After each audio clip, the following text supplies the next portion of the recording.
কবিতাৰ শিৰোনাম তুমি কেনে আছা। কথা মানস প্ৰতিমালী, আবৃত্তিকাৰ জোন মানসী।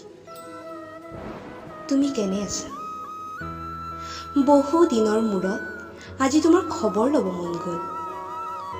তোমাৰ কথাটো সদায় মনত পৰে, কিন্তু নাজানো তোমাৰ মোলৈ মনত পৰেনে নাই।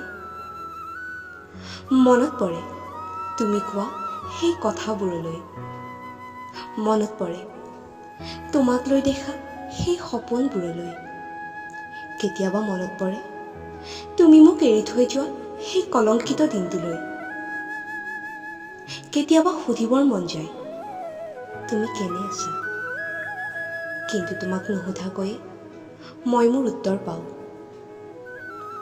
তুমিতো মোক তোমাৰ ভালৰ বাবে এৰি গুচি গলা, গতিকে মোৰ অবিহনে তুমি নিশ্চয় ভালেই থাকিবা।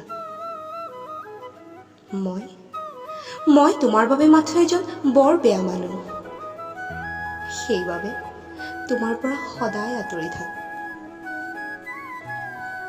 তোমাৰ খবৰ ল'বলৈ সদায় মন যায়, কিন্তু তোমাৰ খবৰ ল'বলৈ মইনো কোন।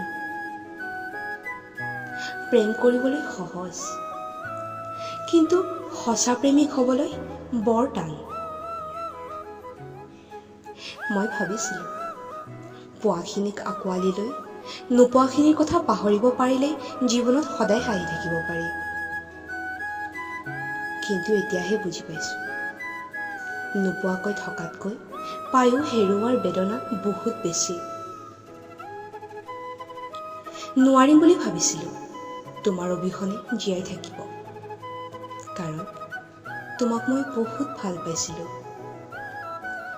কিন্তু মই এতিয়াও জীয়াই আছোঁ, কাৰণ তোমাতকৈ মই নিজক বেছি ভাল পাওঁ। যিজন মানুহে আনতকৈ নিজক বেছি ভাল পাব পাৰে, সেইজন মানুহে কেতিয়াও নিজকে শেষ কৰাৰ কথা নাভাবে।